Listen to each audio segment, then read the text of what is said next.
Welcome to Nerdy Optimism where everyone has a story, with Dr. Q. and Dr. J.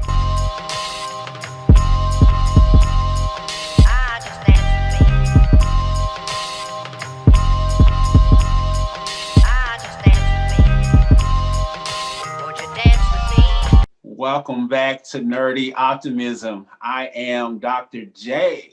And I'm Dr. Q. Dr. Q, another episode. How are you doing? I'm doing great. How are you? I'm pretty good. I'm excited about today's guest. What about you? I am also. He's a great friend of mine, so I can't wait for the audience to hear his story.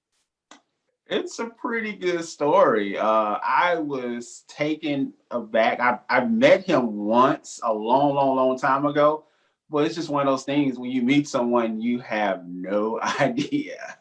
Exactly. And I knew part of his story, but not his entire story. And it definitely set me back.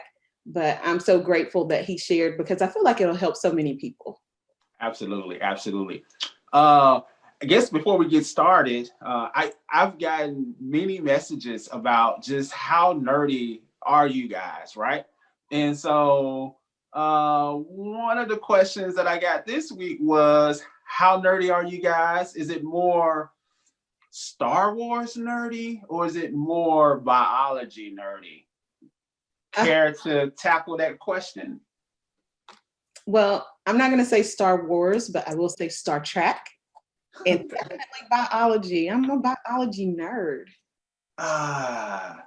Okay. I mean that's pretty nerdy. I mean, it's again, you eat Frosty Flakes, so you get a little leeway, in your nerdinism. But biology. I mean, my master's degree is in behavioral neuroscience, so I don't know how much more nerdy you can get. Okay. Well, have you seen Star Wars? Have you seen them? I've seen a few of them, but like I said, I'm more into Star Trek. I loved Star Trek. I used to watch it all the time. But Star Wars, I never really just got into it. Okay. Fair enough. So, for that listener, subscriber, watcher who sent that question, there you have it. Biology. Such a nerd. All right, so I'm on the edge of my seat. Can you please tell us our nerdy reflection for the week?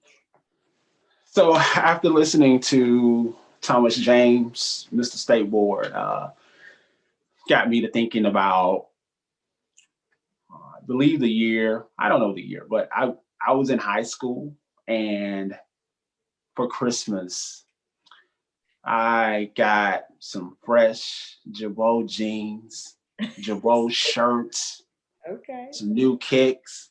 I was clean. Okay. I was ready to embark upon the new year fresh.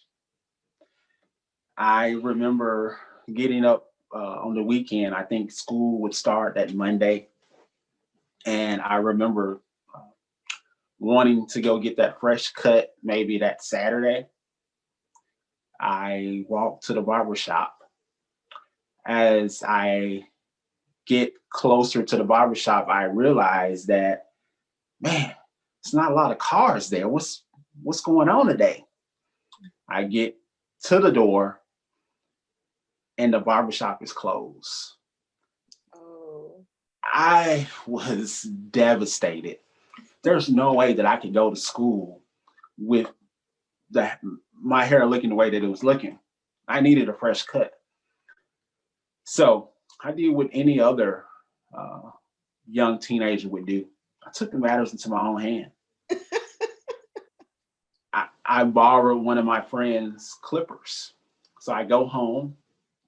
I can still smell the burgers that my mom was cooking. I was gonna cut my hair and then go eat my burgers. I go into the bathroom, cut my hair. I'm zip. I've never done this before, so I'm like, well, how hard could it be? Oh gosh. I'm trying to fade myself up, thinking it's cool. I haven't, looked in the back. I remember my sister coming in. She comes in, look at me, and she literally passed out. She was done. She was done. So I grabbed the mirror to see what in the heck was she laughing so hard about. And I looked terrible. No. Instantly I was at a place of sorrow. I was sad. I couldn't eat. I didn't know what I was going to do. But I knew Monday I was going to school. Like, it was no getting out of it. I mean, I tried, but it was no getting out of it. So, and and and as you know, once you cut your hair, it doesn't come back the next day. Right. So for me, I go to school. I put a hat on, but you can't walk around the building with a hat on. Dr. Q, I was. I don't want to say I was depressed, but I was down and out. I was sad. And listening to Mr. State Board, it kind of took me back to that place of, okay, where were some times that I was just feeling down and out, when I was feeling sad, I was feeling depressed. And I have to tell you, that moment there, it really struck a chord with me. And I think the really interesting part about it all is that no one knew. No one knew how I was feeling. My teachers, my mom, my sister. And I just think that's just one of those telling things, that you really don't know what's going on with someone. Although that was a minor, small blimp in my life, for those 2 weeks, I I was sad. Okay, I just think that during these times, we really need to keep a keen eye on those around us, be the adults, or the kids, or especially the teenagers. So, uh, help a brother out if you see that the haircut is in need. It's definitely something to take note of. So that's my nerdy reflection for the week. Wow. Thank you for sharing that story with us, Dr. J. And you, when you share that, it makes me think it's funny, but at the same time, certain things, especially when you're a kid, I mean, that's a big deal to have that haircut that doesn't look right, and you got to go to school and face maybe somebody jonesing you or something like that. So we do have to, again, as I always say, take things in perspective. But thank you for sharing that nerdy reflection. Absolutely. So, care to tell our audience nerdy stat for today? Sure. So this is not as much of a nerdy stat as it is just something to be aware of. So we know with Thomas James speaking today, he was in the Air Force, in the military, and that experience in itself is associated with increased anxiety, depression, and PTSD, which is post-traumatic stress syndrome, um, or post-traumatic stress disorder. So the Army knows that prevention and promotion of mental health is important. And they have formulated a resilience program with the University of Pennsylvania. And oftentimes when we think of mental health, we feel hopeless in that situation. And here at the Fearless campaign, we are promoting prevention of mental illness and promotion of resilience and optimism. So this is so important that the military has invested a lot of money in this program. What is it, $50 million a year in this program. So this has been funded. I think it's over $400 million now that has been put into this resilience program. And the things that they're trying to target is self-awareness, self-regulation, mental agility, strengths of character, connection, and optimism. So these are things that we feel strongly about here at the Fearless campaign, and Nerdy Optimism also. And I know personally, even from my research with the Syrian hamsters, and I'll talk more about that as the podcast goes, that's my neuroscience background, but building resilience and being able to prevent certain mental illnesses from occurring is possible based on previous experience and training. Thank you for that nerdy stat. Information I think is very important, impactful. So awesome. Thank you. All right. So without further ado, I really want to bring our guest in, my good friend, Mr. Thomas James, also known as Mr. State Board. Let's get it. Welcome back to Nerdy Optimism with Dr. J and Dr. Q. Today we have Mr. Thomas James joining us to discuss a few things here on Nerdy Optimism. So excited to have you on today. Thank Just a you. few things. We'll have your bio on our website.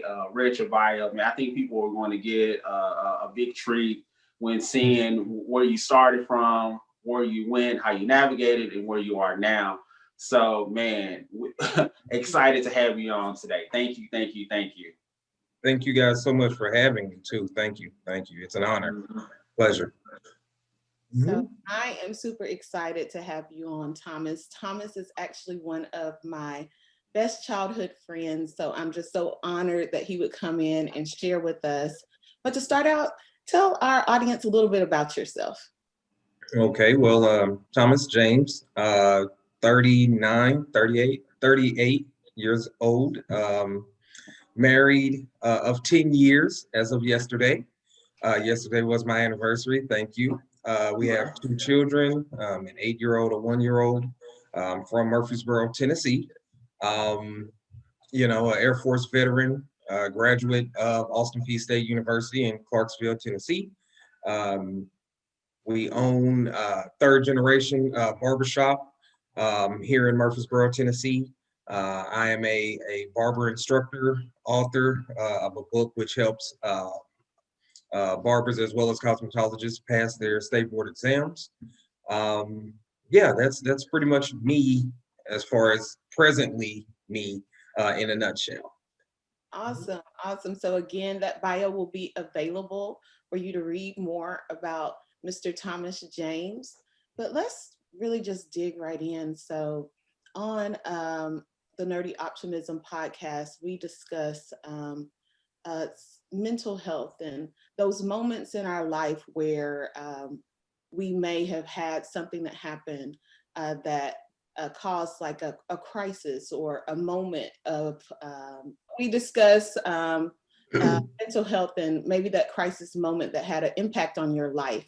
So Thomas, will you please share your story with us? Well, I've had a few actually from birth until uh, presently. Um, so there was an event which I don't know how some may feel, but when I was young, my parents have been married 35, 36 years. So they've been together, but that doesn't mean that there hasn't ever been any type of strife or something, any collaboration. So there was a period to where my mother and I moved away without my dad or anything. So it was just us. So we were on the road a bit, just her and I, and just her and I bonding, and having to stay over several people's houses, things of that nature, which that can play a huge impact on a child. When we all got back together, or even before then, when I was with my dad before my mom and I left, I remember us basically doing the same thing where he would have to work several jobs, and so I would stay at this stranger's home or at this stranger's home during work shifts, things of that nature, and not really knowing the people. Um, some of the people I would know, some of them I wouldn't, and just having to the treatment at some of these places was not the best fit for a child. Let me just say that. So of course that's during the childhood periods without getting too deep into that right now. But then from there, if we just fast forward, where my family, for whatever reasons, we moved around a lot. So I was almost always the new kid up until middle school. And then I went to a middle school for 1 year, and then we moved again to where I was the new kid at a high school as well. Um, so, and the high school that I went to at the time was a very, very racist high school, if you will. One of the stories that I can remember was a time where um, there was a situation with a girl and like several, and I don't think I've ever shared this story with you, Dr. Harvey. There was a situation with a girl and there were like several dudes, and I wasn't a part of the dude. So let me preface the story with that. So like there, and something happened. I don't know, I wasn't there, but something happened. And well, what the SRO, which is like a student resource officer, I remember the SRO had pulled several of oh, let me also say this. The girl was white, all of the dudes were black. And so what the SRO officer did was he pulled a bunch of black dudes out of class.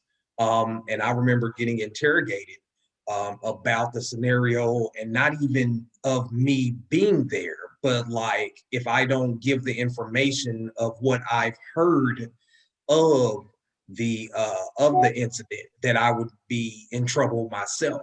And they were showing me, I'll never forget this. They showed me statements that people had written. They showed me the girl's statement, and keep in mind, we are all minors here.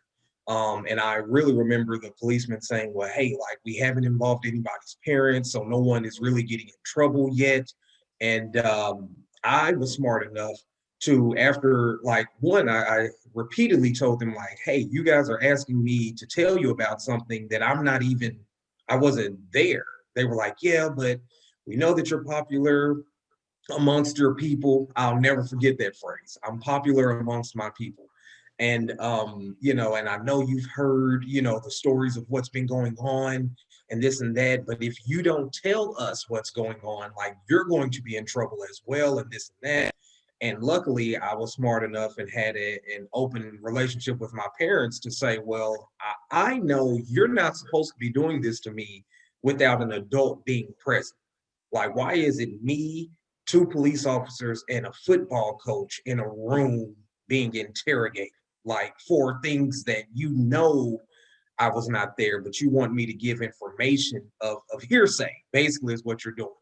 And if I don't cooperate, you're going to throw me in jail. Like, that's odd. But for a 15-year-old kid, 14, 15, somewhere in there, like that's pretty stressful. And so I remember actually leaving the office and seeing, because I remember reading the statements that other people had wrote. And so leaving the office, the way my parents ended up finding out is because one of the statements that I read um, by a guy out, you know who the guy is actually, Dr. Harvey. One of the statements that I read, the information that the guy gave, not only was false, but I seen how he had incriminated himself and the group of people. And we got into an argument in the middle of the cafeteria, which led to a fight.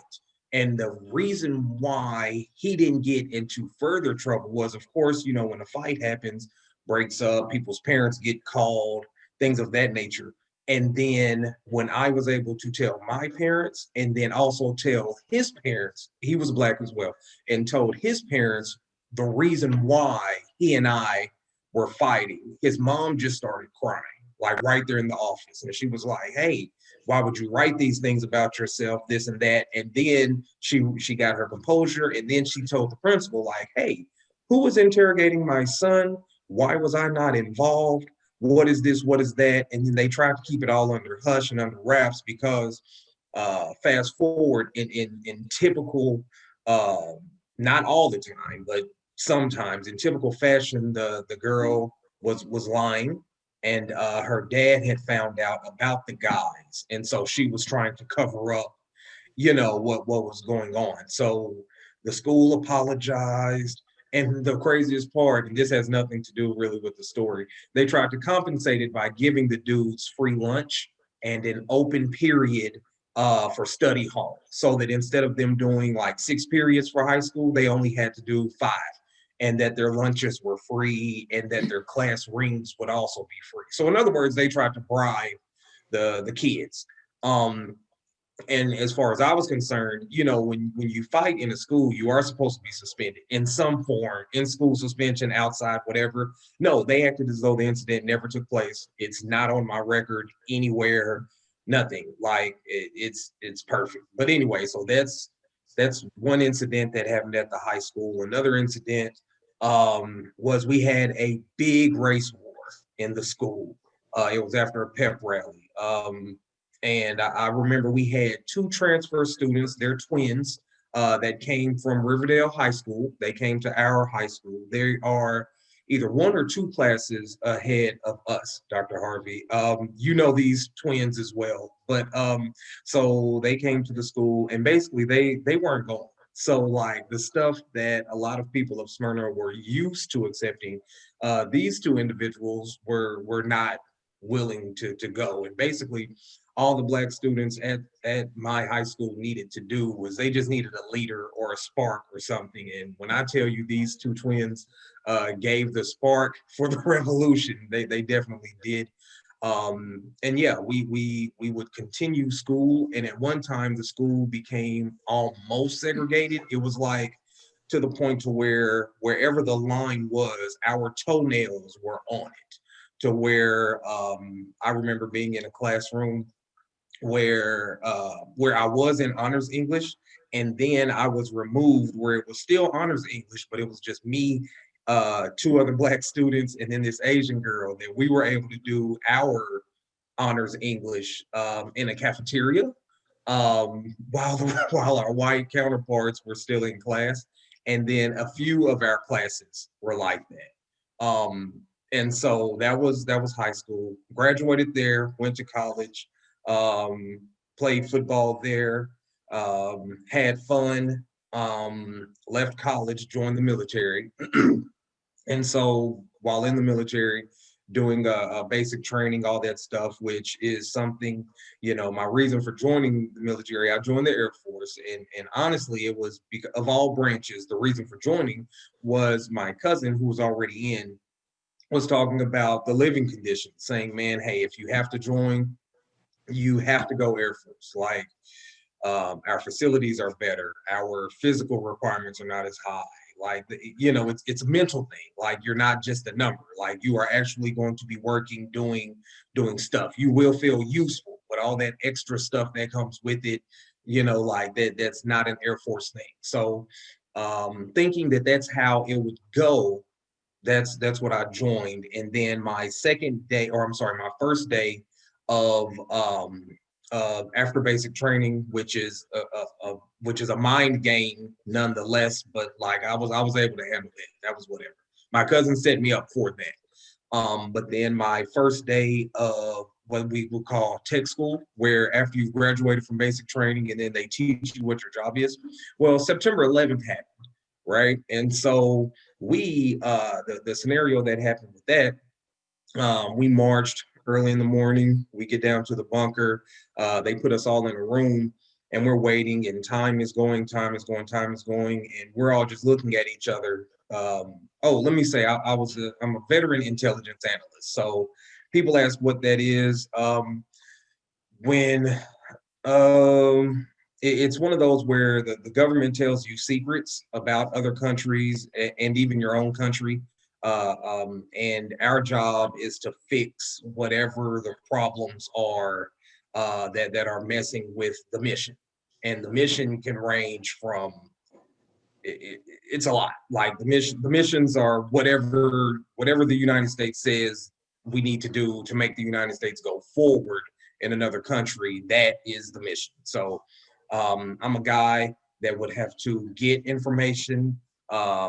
I would also give out information based off of my expertise. And, you know, sometimes we would have to go into the field to gather intel, if you will, to talk to certain people, interrogations, listening to interrogations, giving interrogations, being interviewed, things of that nature. So we all know that we're getting into something like that. So while we are waiting in this classroom, waiting for our lesson to begin, we were sitting there, we're waiting.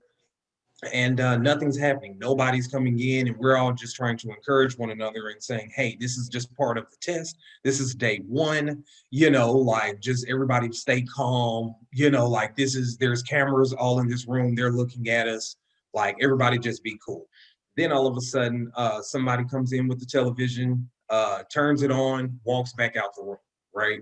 And now we're watching the planes, and we're watching the towers, and we're watching the chaos, and none of us can believe it's real because nobody has told us anything. And we know that our job is a top secret job that is that plays a lot of mind games, and we're learning how to direct and star in mind games. So we're just thinking like, okay, everybody pay attention. The plane was white. There was a blue streak on the side. Like the winds were blowing east. Like we're trying to figure that out. Then the commander comes in, and like, because we're now talking about it, and we think it's a game. So when the commander comes in and sees us somewhat joyful because we think we have this figured out, and he is very upset. But he, being on the outside, knows that this is a real terrorist attack. And so when after he gets done yelling at us, and I forget who was with him, which is like his assistant director or whatever. After they get done yelling at us, they're like, I guess they could see the dumbfounded look on all of our faces. And he's like, wait a minute, wait, you guys think this is part of the exercise? And we're all shaking our heads like, yes, sir, yeah. I mean, like, who would do this to us? And he was just like, oh shit, I'm sorry, take my fault. He's just like, oh crap. And he's like, okay, yeah, let's get everybody in the meeting room, because we were the newest class. Like we were the first class that they had for my tech school was a year long. And so so we were the brand new class. And so he was like, hey, we need to get you guys in, and you guys need to start shaking hands and kissing babies and knowing who is who, because like you're our first class of 9/11, not even post 9/11. Like we are the 9/11 class. And so yeah, and then they made us go out and call people, and people who were from New York or DC and just in that area, and so to make sure that your friends and family were safe. So then we started going to class 6 days a week, 12 hours a day for an entire year, which was pretty stressful in itself, just to be that to go from a kid from Murfreesboro that loves to play football to, hey, guess what? And I'm just trying to go to college to pay off this college loan, or I'm trying to go to the Air Force to pay off this college loan. My cousin told me it'd be an easy route. All of our we don't sleep in tents. We actually have real dorm rooms. Like they're air conditioned. You can get cable TV if you want. Blah blah blah. So, To so, so Yeah. Thomas, I'm sorry. Where are you at this point Um, geographically? oh, okay. During that, I am in a town called San Angelo, Texas. Okay. Yeah. San Angelo, Texas. Um, and so, um, so we're going to class. We're learning things, and we're doing these exercises, and we're just figuring stuff out. It basically teaches you how to be an analyst. The term intelligence analyst, like it really is it. Any type of information that you receive that can help you is known as intel. And so like we analyze all information that comes in. So like they're feeding us that. Like we would wake up in the morning, the sun wouldn't necessarily be up. You'd eat if you wanted to. Our bunker is underground. We would go to class, we would come out to eat, we'd go back to class, we'd come out to eat, we'd go back to class, and then we would go home, we'd go to sleep. So like that was my time for a year. And then after that, then they just release you. So like we we so I end up graduating, and then they tell you where your duty stations are. And mine, they're telling me I'm going to be stationed at Nellis Air Force Base, which is in Las Vegas. And so like I'm supposed to be like happy, right? I mean, you're at this age, I'm 20, right? Like I turned my 20th birthday was in tech school. And so I'm 20, no kids, no spouse, living in Las Vegas, getting paid to live in Las Vegas. So like most people would be okay with that. But now like I've been spoon fed for my entire 19, my whole 19, I've been spoon fed information of foreigners, and we've watched executions and like, like how to get out of situations, and um, like like how to analyze crime scenes. Like it's just stuff, like random things, to where if you want to do anything else that's not involved with like either killing or cleaning up a killing or like weaponry, like it's just information that's just stuck in your head for like no reason. And so and obviously me being a barber, so like now that information I just have. So go to Las Vegas, and this is the farthest that I've ever been away from home, friends, family, whatever. And then for whatever reason, like the depression stuff started to seep in, because you go, or I went from the 12-hour days, 6 days a week, to, all right, well, I mean, now you're free. Like this is your dorm room. Um, yeah, like, and I mean, and that's literally it. Like you go there and there's a bed, there's a nightstand, a dresser, and a bunker for you to put like your clothes in, and a refrigerator and a sink, and then you share a toilet and a shower with somebody else. And then what made it even more dark, I was put in a new dorm because they had just built an Intel dorm, and there were no other Intel people on base. So now I'm in an entire like floor with nobody on it. So you can imagine waking up and being able to like open up the door and echo, right? And then you go to sleep and it's echo. And like, so there's nobody on the floor. Um, Correction, nobody's on my floor, the floor above me, or any of the ones above me. Nobody's in the one below me, and then the one underneath there, that one had people. So nobody's underneath me initially, and then nobody's above me. So it's like it's very, very silent. Um, and so like that's what I was thrown into. And then they're like, all right, in a couple of weeks, we will get you set up to so they introduced me to who my supervisor is, or that's who picked me up from the airport. And then they showed me where my dorm was, and he showed me where I would be working. And so I go in to do in processing, which is no more than saying, hey, I've made it. I've transferred from San Angelo to Las Vegas. And so here I am. And they're like, all right, cool. Well, we're not supposed to see you for 2 weeks. So, I mean, hey, enjoy your time off, do your thing. Yeah, and we'll see you in 2 weeks. So I should be happy, but like I'm in a city. I don't know anybody. Um, I don't have roommates. I don't have people who live around me. I have no neighbors. And you're telling me that I can't come back to see you for 2 weeks. So now I'm going like 2 weeks with nothing. Oh, they tell you where you can eat at, and that's about it. And so, I began to just go to the gym, because I was like, it's got to be people going to the gym.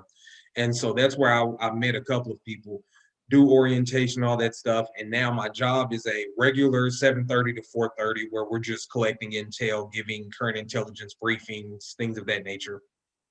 But like everybody was all partnered up. And whether or not people think like race plays a part in it, which I don't know if it did or not, but it could also be the fact that everybody was older than me and married and all of that stuff. But in my Intel group, um, like the 8 people that I was working with, like nobody was black. Um, all were all white males, older white males with families, except for one. I had one lieutenant who was Hispanic. I don't know if it was just random or what, but they did give me the Hispanic became like my supervisor, right? So like he was the guy that I would go to. Room full of white guys, and somehow the two minorities get linked up. Don't know how that happens, but whatever. Anyway, so I mean that was the one thing that we kind of had in common. But um after 4:30, he's ready to go home, see his family, things of that nature. I'm stuck alone. And so what ended up happening, I don't know if it was either my parents or one of Marquinta and I's like real close friends or whatever could just notice it in my voice when we would talk. But I had a very awesome support system, a very awesome group of friends that sent me some cards out there. Dr. Harvey sent me one. I still have that card, by the way. Both of them. The one that you and Rayshawn signed secretly, and then the one that like the whole group signed. Like I still have both of those. They're in my closet right now. And not even like in a shoebox somewhere. Like they're on display in my closet. And so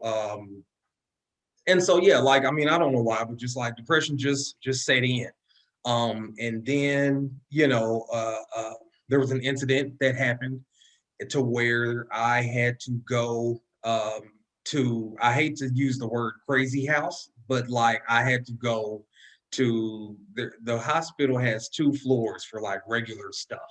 And then there's this 3rd floor where that's what we would call the crazy house. So after an incident that happened, I had to go spend some time at the crazy house. And so I'm up there, and that's where I seen like real, like people who were really disturbed.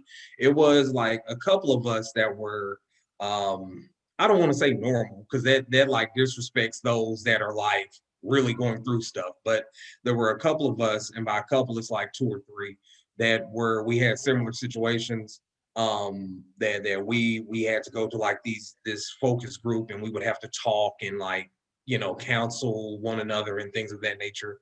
But then there were other people who were like they wore football helmets, or they like would have to be strapped down, or at times they had to do the self-restraint jackets, or just things like that. And so like after spending some time up there, they gave me like all these different types of drugs to help me cope with my mental state. And so then I played around with those for a little while. And by playing, I mean like for recreational use. And then I just stopped because I was like, yeah, this isn't for me. Like I really feel as though like I am becoming addicted to pills. Like I am a functioning drug head at this point. Because I would go to work and things of that nature. But yeah, I'm taking pills before work, during work, after work, and they're all prescribed. Like I could finish a bottle and then tell my doctor, and then she would or he would like give me another 3 month supply, and I'm calling him after a month. I'm like, hey, yeah, I'm out. And he's like, oh, go to the clinic, they'll give you another set. So Thomas, tell me this: how long are you? So let me catch our listeners up. So you're in Texas, transferred to Vegas, became basically a 9 to 5 or 7:30 to 4:30 type guy. In Vegas still, the youngest of the squadron. Yep. An incident happened. Yes. And you had to go to the facility, the 3rd floor. We're still in Vegas, Nevada. Yeah. The incident that happened, just to be completely honest, I became a cutter, just to be honest. I started doing that, and then somebody walked in on me, and then that's when they were like, hey, like, there's a couple of things the military doesn't play with. They don't play with drunk driving. They don't play with suicide, and for whatever reason, they don't play about not wearing a seatbelt. Like those 3 things can get you like in a lot of trouble. And so yeah, somebody had walked in on me doing that, and so they made me, which I think that made it worse, because now that I'm in this mental house, and I'm seeing things, at times it was somewhat scary, because I'm like, yo, man, like these dudes are fighting over jelly beans, right? I'll never forget that. Like this dude like stabbed a dude like multiple times with a spoon, not the dull end, but the handle part, right? So it was like, geez, like people are in here fighting with spoons. Like this is weird. But you have to realize you take a group of military individuals, and not all just Air Force people at this point, because you have at Nellis, there's all branches that come to Nellis is Las Vegas. So you have all branches that would come. And so, now when you have to go to the third floor, it's people from all over. So you have Marines that have 25 years experience, you have brand new Coast Guard people, like you've got everybody. So, on one hand, you're like, dang, they're in here stabbing each other with spoons. And then on the other side, you're like, no, it's a room full of trained killers in here. Like you give me any subject, like I can turn it into a weapon type deal.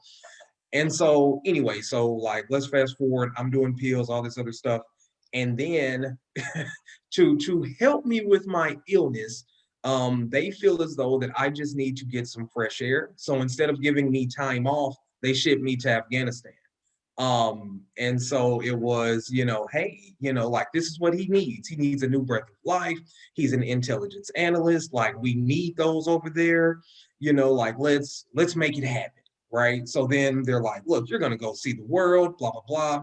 And I'm like, dude, I don't really care. Like I'm numb at this point, like I don't even want to be here at this stage. So whatever you guys want to do, I'm with that. So Can I? they I'm hmm? sorry. Can I interject here? Is this Yeah. the time period where I remember some of us Murfreesboro girls came to Vegas and we hung out with you during our You're spring talking about the time that you lost my jacket? Yeah, yeah, not okay. jacket. I did not lose your jacket. I left it at the front desk and you retrieved it. Of a hotel in Yes. Vegas. Right. Okay. Right. Did Yeah. not. So anywho, is this hmm the time period? I remember there were some bombings in Baghdad and you were hanging out with us, and then all of a sudden I had to leave. you had to leave. Yeah, yeah. Okay, so that's the work of an intelligence analyst. Like when the Okay. bombings happen, we all have to get together and we're like, hey, where was it? Who do we think did it? What was their motive behind it? And then what are we going to do about it? So like when you talk about intelligence analysts, like you have to realize that prior to and during 9/11, it's only like it was only somewhere between 3 to 5% of people in the military that had that job. Okay, so like it's only a handful of us that do it, and then divide that number, however many people it is, by 4 because of the 4 branches of service, right? And so like that's how few intelligence analysts there are. So anytime something goes down, they're like, yo, it's real easy for us to gather everybody up. Like, I need all of your minds together on this. And so, yeah, and then, like I said, to even throw the race thing in, okay, think of it being that few of people that do it, and then how many you think look like us, right? Like, so like that's the division overall. So, and then let me just say this to give you guys a better number. Think of your standard military base, right? Um, for my job, so while in tech school, and Nellis wasn't like this because Nellis has, I mean, it's a full functioning, it's one of the largest military Air Force bases in the world. Okay, so Nellis is a great melting pot. But for my tech school in San Angelo, I was the first Black dude that they had seen for. Now, keep in mind, the classes are a year long. Um, it wasn't the class before me, but the class before them that had a Black dude in it. And then after me, there were no Black people after me or the class after that. So like, and then keep in mind the one guy, it's sad that I can just say the guy, but he graduated about 4 months in. So like I was the only Black dude on that base for like 7, 8 months, right? And so, I mean, that, yes, I'm not going to say it was like, I did not receive any racism. Let me throw that out there. But I could tell I was under a microscope because it's like, who's the Black dude? right? Like, because there's none. But anyway, So you so think yeah, that so they. so Mhm. Thomas, you think that played a part in your overall? Yeah, I mean, because I mean, I'm trying to, so I go to Smyrna. That was my high school, which was very racist at the time, which is weird because now there are so many interracial people there now, right? And I think that's just the children rebelling against their parents and, whatever. But so I go from a high school full of racism to a place where it's not necessarily racist, but it's like what's he doing? Like I started to do this the like intramural sports while I was there. And I mean, yeah, like it was like a show kind of. But yeah, so we go to Afghanistan. Um and then it's basically what people think it is. I mean, and how some can say, yeah, but if you were an Air Force guy, you weren't necessarily on the front lines of things, which is true. Let me throw that out there. But I was attached to a rescue squadron. So what a rescue squadron, what we did was, if a person is down in a certain region, they would let us know, and then we promised to pick them up and get them home. Like that was it. So whatever is happening, um, yeah, like we're coming to basically create peace in the area for our side by any means necessary. So I mean, and that's what happens, and it's one of those where it's one of those where it was just the luck of the draw, if you want to call it luck, to where I was attached to a rescue squadron of all like facets that I could have been attached to. Like I could have got attached to a sit down, look at a computer, report, type it out type things, but I didn't. I didn't get that. I was attached to a rescue squadron. So that was one scenario. And then what happens, we were going to another country, we call it just going forward, and I'm taking a nap. I don't know if I wrote this to you guys or not, but so I'm taking a nap, and then you know how like you're taking like a real light nap, so your senses are still aware. And so I'm laying there and I hear like this hissing noise, and then like a very loud explosion, and then I hear stuff, and I'm awake at this time. The explosion woke me up, and then I can feel the dirt, right, like hitting the top and the sides of my tent where I was taking a nap. A bomb or an RPG, if you will. I'm sorry, a rocket propelled grenade is what RPG stands for, and so like it had went off not far away from my tent, and it had exploded. And so like that kind of threw me, not kind of, that threw me. And what makes matters worse is that it wasn't an enemy that did it. It was an actual army dude who they were going on uh, um, they were going on a hike, or they were about to go forward. But either way, the his ammo was live, and he accidentally shot off his rocket. And yeah, it hit. I don't know. I can't remember exactly how far it landed from me, but I could easily throw. Uh, I'm trying to think of something. I could throw somebody farther than where the rocket hit. Like, I mean, it was weird. I mean, it was one of those where it was like, no, there were angels watching you that day. Because nothing caught on fire. That's what the guy that was over us, he was like, nothing caught on fire. You were lucky that it just hit the ground, because if it would have hit the tent, then it was over. But yeah, it had hit the ground close to me. I'll say this: it hit so close that we actually broke that tent down and like moved it. That's how close it was. And where I was sleeping at, I like sleeping like on the wall, and so like my tent was. And if you guys know a tent, like it's made of like jacket material. So that's where my cot was, right up against that. And then maybe 3 feet, maybe three. That's where it landed. Right there on the outside. And so like that threw me for a while. And then on top of that, they give you these pills called doxycycline. to where they're supposed to fight malaria and things of that nature. And so, guess what? Yeah, I'm allergic to doxycycline.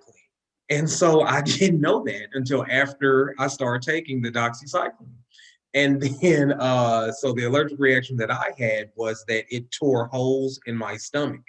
Um, and so what happened is I developed what are known as kissing ulcers, which is where you have holes in your stomach that are so close to each other that it looks like the holes are trying to kiss. So they call them kissing ulcers. And so and I couldn't eat, I couldn't drink. At first, people thought I was just joking, trying to get out of the country, because a lot of people do that. Like, if you can't take what's going on, people are like, yo, I need to go home. But that wasn't the case for me. Like, I was really sick, so I couldn't eat, I couldn't drink. Like, it was water was causing water, and they even tried to put me on a mashed potato diet. It was still causing acid reflux on me, just plain mashed potatoes. So they shipped me out.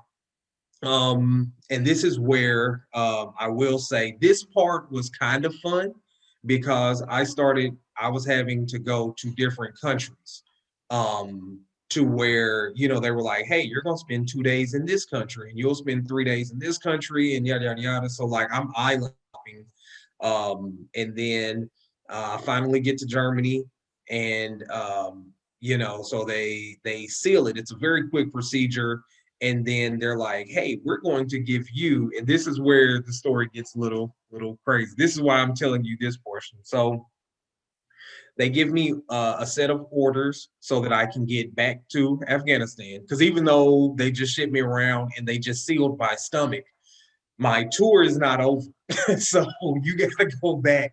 You have to go back to Afghanistan.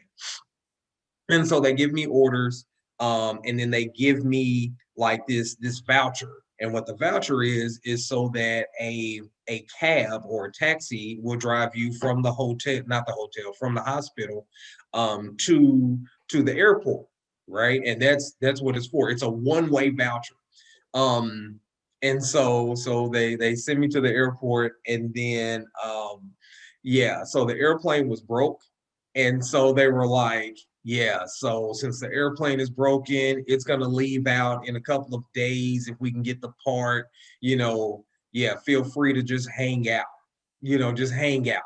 I don't know anybody in Germany, right? The airport closes. It's not like the airports here in the States. So, like, you have to leave the grounds, okay? And I don't speak any German, nor did they give me like a book to say, like, hey, this is how Germans, this use these phrases. And people who are listening or watching your show, your podcast, this isn't the time when like smartphones were, well, they weren't around. And so it's not like I can Google things, or I can GPS my way around. No, like, this is like someone telling you, get off the grounds, yeah, and we'll see you tomorrow, type thing. And so what I ended up doing, which is kind of weird, but so, like, I went on a walk, and and then I found what I'm guessing is like it was either a college dorm or a high school dorm or something. But so, like, because it's now nighttime, okay, so now it's dark, and so, or it's getting dark. And so I found a window of a room that was open. And yeah, I mean, basically I broke into a dorm room, and then I closed the window, and I put their dresser over the door, and I slept there. And then I got up the next morning, very scared, might I add, because I don't speak any German. And if you think you've been in a town where nobody looks like you, go to Landstuhl, Germany, where I promise you no one looks like you, like no one. And then add the fact that I've got on my military boots and my military pants, right? And yeah, like nobody looks like you, and so, or talks like you. And so yeah, I slept there for the night, and then I get up, I go to the airport, and I try to do, trying to get on, and they're like, yeah, the part comes in on tomorrow. So I stayed just walking around the airport for the day. Got a hold of my commander, And he, you know, basically he was like, hey, do you have some money? I was like, I got a few bucks. He was like, okay, do you have your ID? I was like, yeah. He's like, okay, well, you keep that in your orders and shoot, man, you know how to survive. Like, we'll just see you when you get here. Like that was pretty much it. So I go back to what I'm calling my dorm, right? And so I go back to my dorm. And then I once again close the windows because I'm like, this might be the safest, like, for me. As long as nobody tries to come in, this is the safest. And then the scary moment. So that was 2 days, and they got the party in on the second day, but it wasn't fixed. So they said it'd be fixed on the third day. And so my last night in the dorm, and this was scary. So like my last night in the dorm, they're doing something in the hallway. I don't know what it is, but they're doing something in the hallway. And then like I could hear the voices close to the door, right? Like I can hear them, and I can now hear them like whisper. And nobody is walking up to the window, but I can hear everybody like on the outside. And then like people go to knock on the door, and then I'm like, oh crap, because if they open this door and see this black dude, like I don't know what's gonna happen. But I had the door locked, and I had the dresser in front of the door. And after they were basically just being like curious teens. I mean, and I knew that because like somebody would like bang on it, and then like they would laugh, and then somebody might like kick the door, and then they would laugh. And so I was like, okay, I could tell from the tone of their language that this was friendly, amongst them. But still, that's because they don't know what's on the other side of the door. But anyway, from there, they fly me back, and yeah, and then I go right back to war and whatnot. And then from there I get back to Vegas after my tour, and now I am much more appreciative for what the States has to offer, right? And then yeah, and then 2 months go by, or like more like a month and a half, and then the Intel analyst that replaced me, he's the only son, and his dad was having open heart surgery, so they kicked him back out, and then they made me go right back. And so I had to finish out his tour, and then since I was just there, they had me do another one. So then I spent my 21st birthday in Afghanistan. Um, and then yeah, that's where it got, I mean, it was weird because then I was attached to this Marine unit, and that's where it was very weird because it was like, okay, all I wanted was money for college. Like, let's just be real, that's all I was shooting for. And now, of all of the military branches, you put me like with the real killers, right? Like, I mean, this is one of those where, you know, but they needed an intelligence analyst. Now they treated me nice. They were a very well fit, well knit group. It was clockwork. They accepted me as an equal, all of that stuff. But again, it was not what I signed up for. But it's a job to where it's like, hey, if one of us mess up, everybody dies. Like, I mean, that's all it is to it. And so what they used to have a phrase was, well, hey guys, we're going to this place or that place, whatever, XYZ. Let's just make this real simple.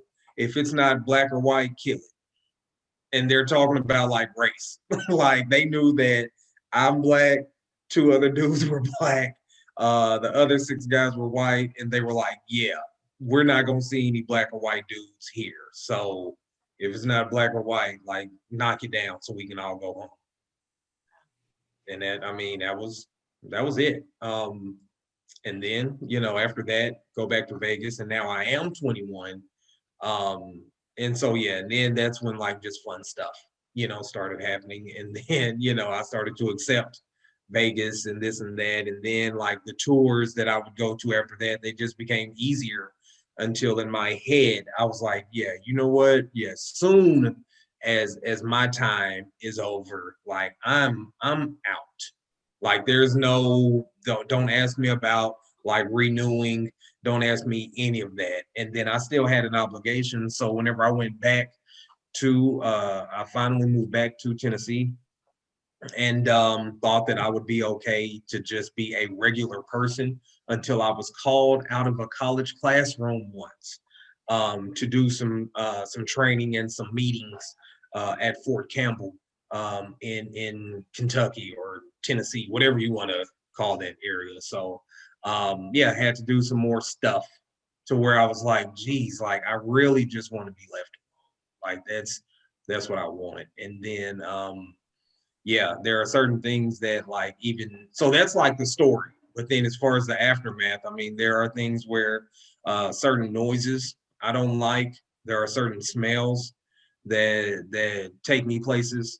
Um, there are I don't know, there are triggers now. Like, every now and then or whatever, like I will still have like dreams. Um, I have had shakes in my sleep. um yeah, I mean it's yeah, yeah. I pushed Trey down one day for how that's my son, for how he tried to creep on me in my sleep once. And then my wife had to tell him like, hey, don't play with dad like that. Like that's not something, you do, but yeah, I mean that's the story in a nutshell, guys. In a very long, large nutshell. That's my story. Mhm, Thank you for sharing, Thomas. mhm. What a story. Uh, so, Dr. Q, how do we unpack this for our listeners? Where do we begin? I'm really still unpacking it for myself. I know Mhm. a lot of Thomas's story, but I did not know, and I know this is not all of your story, but just coming from the friend standpoint, I'm still here digesting the story. And for the listeners, I mean, the story is just so complex and has so many intricacies. Shen, I'll have to pass to you because from the friend standpoint, I'm still digesting myself. I Yeah. think that's something your listeners will be able to hold on to. That what they don't know is that like Marquinta is my oldest female friend. Like I've like nobody has surpassed her as far as how long we've been knowing each other. Decades now at this point. And so like for me to even and we talk, it's not like we just know each other, Right. like we have talked. And for someone that you're that close to, you never really know what their mental what their mentals are unless they decide to share, and then when they share how in depth that they want to go. So like that's something your listeners can try to grasp, because like we're very close. You know and like we're old enough friends to where I remember where she used to try and sing on her answering machines. Like that's how like old of friends we are, That's right? old. Yeah. That's Yeah, like old. her voicemail would be her singing a song or like remixing a song as her voicemail, her intro. And yet like she still didn't know that these were the things that are like in my head, and this is just a piece of it. I Mhm. mean, this is a section of what's going on. Right. This is not everything, So you Right. touched on some of the childhood things. You touched on bouncing from school to school.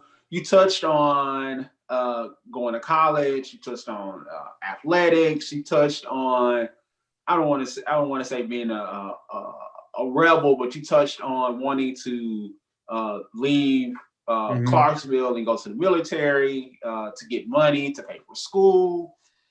You touched on uh, uh, isolation, depression, um, racism. Um, you touched on a lot of things, and I think that all of those things kind of play with one's mental state. And I think it's very difficult when you don't have anyone to not so much receive therapy from, but even just have an outlet to have that conversation about what's going on from day to day. Mhm. So just hearing your story, especially when you hit that point in Vegas, how everything just seemed to kind of I don't want to say unravel, but to just to be alone, Yeah. and to kind of go back to that place to where it was you and your mom temporarily, going from place to place, and then all of a sudden you're here again. And so like the Mhm. mind don't forget, you just kind of go back to it. And so now you're going back to okay, here we go again. And how do I respond to being there in isolation? I think it's a telling story, and so I'm very grateful for you for sharing that story and just trying to help push that narrative of we all need each other. No Mhm. matter the degree, we need to have these conversations. Thomas, I guess is what ultimately what we're trying to do here, right? Mhm. Wow, wow. I That's, mean, that was good points to recap on, Shannon. And I do want to ask, so what do you do now to make sure that you stay mentally healthy? How do you cope? Um. Uh. Honestly, I don't know. To be honest with you, I don't. Um.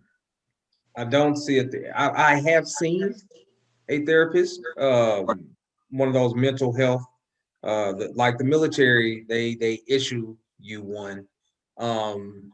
And I've seen her like twice, but like it's really, and she's kind, but like I don't want pills, right? I mean, because like that tends to be the go-to. Well, hey, when you're feeling this way, you should take this. And I'm like, no. If I'm feeling a certain way, like talk to me, tell me something happy. Like if I'm telling you I'm sad, like tell me about like flowers in the spring. Don't hand me a 3 month supply of right, pills that are supposed to balance me out. Like that's not cool. So like have I seen a therapist? Yes. How many times? Twice. So like no, I'm not doing that. Other than that, I mean, I just remember I look back at what would have happened if like one of those cut sessions, if I would have like accidentally went too deep, or right, if I would have, or if I just would have been having a bad day, like for real, and just ended it. And I think of all the things that I've accomplished since then. That tends to be my go-to when it comes to um like dealing with stress. I have a great household. My wife holds down the fort. My kids are awesome. um I get from the book that I wrote. um I have like several people who are either in my DMs, or I get emails or even phone calls or text messages of people saying, hey, like you helped me and now I've got a job, or I'm in my favorite career because of you. Things of that nature. As I teach, seeing that there are times where people do not grasp certain information, and then by the way that I teach it, they're able to grasp, like, and you guys have seen this before, I'm sure, where like the light bulb goes off in their eyes, where like you can tell that they now have it. um that that's the stuff mhm, that pulls me out of ruts right. you know So and I think that's I mean that motivation is is unreal. I mean hmm that high that you get from helping others. yeah. hmm So I guess, and I don't want to go too deep, but I do have a question Go in ahead. regards to if if your inability to get high off of helping others hmm is no longer there, I mean, what can you go to right now? Oh, I'll It's tell a you. I mean, yeah, no, I'll I mean, as far as drugs are concerned, no, not I drugs, don't. but Oh, okay. just no, I but was gonna just say, hey, yeah. no. Like, but I can, but you're describing Hmm. yourself as someone who you really like helping people, Hmm. Yeah. inspiring. Like Yes. this podcast, I think will help people. I guess what Hmm. I'm asking is, if you can get that feeling, what Yeah. else is there? You know. Well, outside of that, man, I mean, I'm never afraid to just go for a jog. Or, like music also helps me. Mm-hmm. With two kids, an 8-year-old and a 1-year-old, like Yes, sir. it's nothing to I can tickle my 1-year-old at any time, and then that's a play session for at least an hour and a half, right? I mean, Yeah. there's something that can always be done. Like I try to keep my brain and my mind occupied. Like I mean that's what it is. I think that's huge. That's bigger than what a lot of people um give credit for. Like Mm-hmm. it's when you are in that isolation to where, like, if I'm just reflecting on it, I think that's where the cutting where it started was just from, like you take all the information, all the emotions, all the negativity, just everything that's built in you, and then it's Mm-hmm. like, all right, now go sit and think about it, like, all day. Like that's it. You don't have anybody to talk to. You don't have, meetings. There's a time zone change. All of my close friends are all in college, right? Like states away from me. And then there's, not wanting to be a burden on anybody, Right. so yeah, like that whole self-isolation, to where now I don't mind being alone. And I like for my mind to wander now because I'm not in that same state. But at that time, I mean, where it's just like, yeah, I know we filled your head with all these negative images and things of that nature and violent images. Okay, now just sit down and just think about those things. Like that really plays a part. So I'm nowhere near where that was. And so yeah, just filling myself with things to be constructive. And then, like, there are times where, like I said, certain smells or sounds, um even the weather sometimes, which is weird. Like the weather on certain days, will make me feel a certain way, and my wife is really good at reading me, where she's even told me before on numerous occasions. She's just been like, hey, yeah, go for a ride, like go for a drive. Mm-hmm. Like, hey, and she'll ask me, like, do you need a minute? And in the beginning of our marriage, where she would say that, I would get very offended, because I didn't want the stigma. I didn't want her thinking that I'm a crazy military vet, that goes off at the drop of a hat. It's like, no, that's not it. But like, this smell reminds me of this. Like those noises make me think of this. Like, where we used to live, the house before this one, my next door neighbor was, because he's retired, but he was in the army for like almost 30 years. And so where we lived at, which it was very close to Smyrna, they were doing a flyover, with helicopters, with HH-60s, and that's the helicopter that we used to use as well. And I just so happened to be outside on the first day, and of course they don't give warning that they're flying HH-60s, at a low elevation, and like it threw me because, like, I could hear it, but I'm like, no, like I know I'm not hearing that on my front porch. Like there's no way. And then, and then you see them in the wing formation, and I'm like, no, like I really think I've lost it right now, because now I can hear and see these HH-60s like flying at a low elevation. And then my neighbor seen me, and he was like, hey James, he was like, hey, he was like, that took you back, didn't you? And it's funny when a fellow member who has went through exactly what you went through, and 10 times worse, right? And so he just seen it. And then him and I had a conversation. He was just like, yeah, man, this is what I do. This is what happens to me. This is why I went from active to guard and da da da da da. And these are some of the things that I've seen. So and his name is Steve. And so uh, and that was one of the things. Like Steve would say, like, hey, like let's not talk when I'm in uniform. Like let's not do that. Don't address me by my rank. Don't say sir. Like we are two men outside having a beer. Like let's just hang out. And so just being able to have the support system, being able to, and then also just remembering you have to have a strong will for this, but just remembering you're not in that same state. Like that's not you.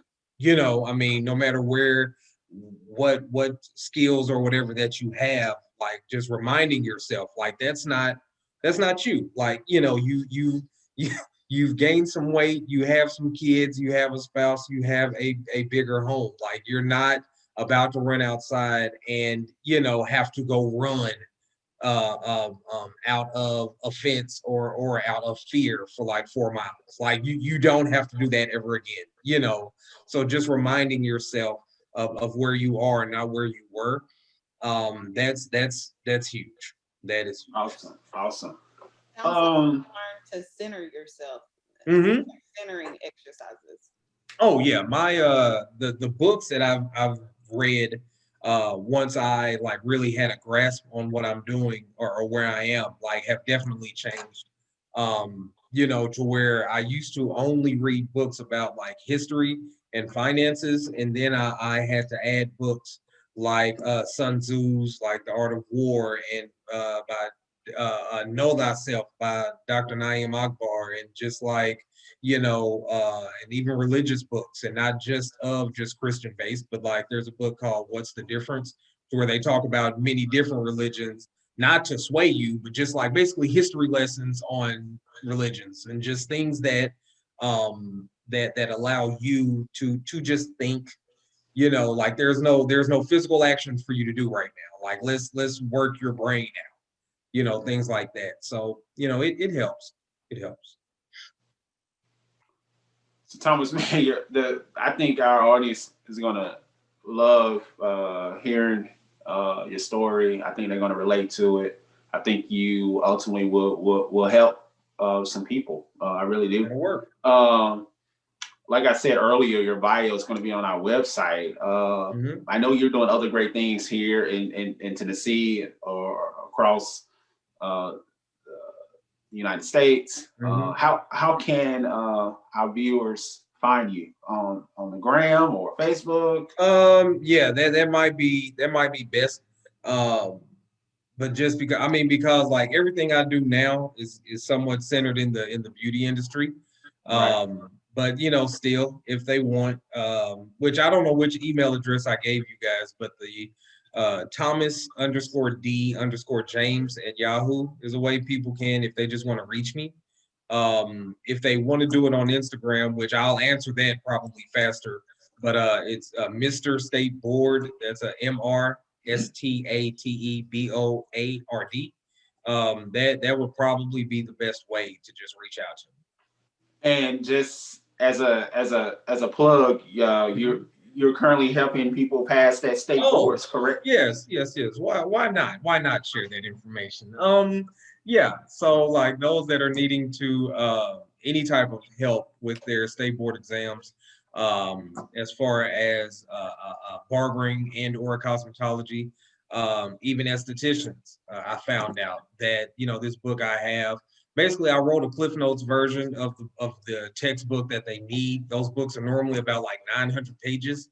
I wrote a Cliff Notes version, which is like 62 pages, and that includes like pictures, pop quizzes, things of that nature. And so, yeah, like I've sold a few thousand of those. And yeah, matter of fact, when we get off of this, I have to go ship some more. Like I've partnered with Amazon as well, so I have to ship some out. Um, and yeah, I mean, apparently, it's like a 96, 97% passer rating off of my textbook alone.